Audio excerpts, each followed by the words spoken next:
Shalom, je lis Deutéronome.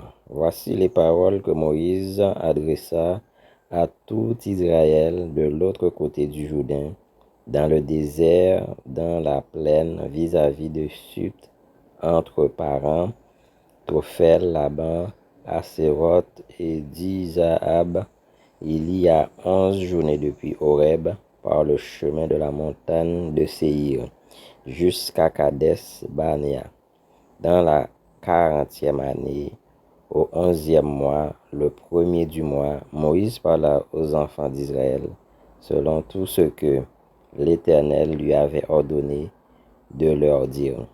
C'est après qu'il eut battu Sion, roi des Amoréens, qui habitait à Hesbon, et Og, roi de Basan, qui habitait à Astaroth et à Étréi, de l'autre côté du Jourdain, dans le pays de Moab. Moïse commença à expliquer cette loi et dit: L'Éternel, notre Dieu, nous a parlé à Horeb en disant: Vous avez assez demeuré dans cette montagne. Tournez-vous et partez.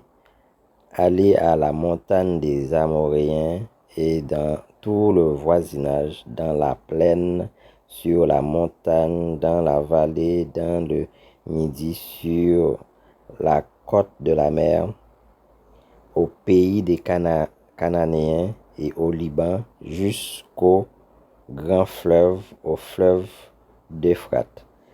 Voyez, j'ai mis le pays devant vous. Allez et prenez possession du pays que l'Éternel a juré à vos pères, Abraham, Isaac et Jacob, de donner à eux et à leur postérité après eux. Dans ce temps-là, je vous dis, je ne puis pas à moi seul vous porter. L'Éternel, votre Dieu, vous a multiplié et vous êtes aujourd'hui aussi nombreux que les étoiles du ciel. Que l'Éternel, le Dieu de vos pères, vous augmente 1000 fois autant et qu'il vous bénisse comme il vous l'a promis. Amen. L'Éternel a dit: Vous avez assez demeuré dans cette montagne. Vous avez assez demeuré dans cette maladie. Vous avez assez demeuré dans cette souffrance. Vous avez assez demeuré dans ces querelles. Vous avez assez demeuré dans cette jalousie, dans cette haine. Maintenant, je vous libère.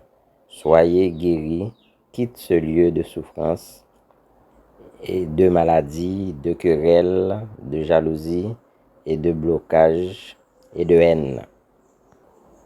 Va à tel endroit, va sur cette montagne, va dans la plaine, va à Canaan, va en France, va aux États-Unis, et c'est dans ce lieu que je vous bénirai. Bien commencer dans le service de Dieu n'est pas signe de bien finir avec Dieu. Moïse a bien commencé avec Dieu, mais il a raté la terre promise, Canaan, là où coule le lait et le miel. Vous connaissez Moïse. Moïse n'était pas n'importe qui. Il vivait en Égypte dans la maison de Pharaon. Il était amené à succéder à Pharaon. Mais tout cela ne s'est pas passé comme prévu, puisque Moïse avait tué un Égyptien pour protéger un Israélite. Donc, Pharaon a su ça et Pharaon voulu faire Moïse périr. Donc, Moïse a fui et a été se cacher dans le désert. Pendant sa fuite, il a pu aller se réfugier sur une montagne. Et c'est là qu'il a fait la rencontre de l'Éternel. Et l'Éternel lui a demandé de retourner en Égypte pour libérer son peuple. Mais il n'a pas voulu. Mais à la fin, il a accepté. Moïse a pu libérer le peuple d'Israël par des grands signes et prodiges que l'Éternel faisait avec lui. Et donc, ils ont pu retourner dans le désert.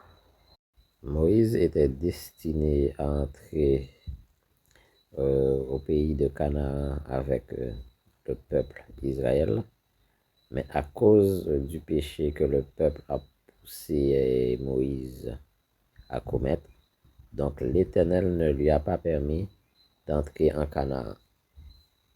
Moïse avait bien commencé son service avec Dieu, mais il l'a mal fini à cause des enfants d'Israël qui l'ont poussé à pécher contre Dieu. Lorsque vous servez Dieu et que vous vivez au même endroit que vos familles, vous allez voir qu'ils vont vous insulter, vous quereller, jusqu'au point de vous faire pécher contre Dieu. Et vous allez remarquer, lorsque ils vous feront pécher contre Dieu, cela va retarder votre marche avec Dieu et que vous n'allez pas obtenir votre bénédiction là où vous devez obtenir vos bénédictions en un an. Cela vous prendra 5 à 6 ans. À cause de vos parents, à cause de votre entourage, vous pourrez rater votre destinée. C'est alors que nous devons faire comme Abraham, quitter notre pays, notre patrie et aller dans un pays que l'Éternel nous montrera.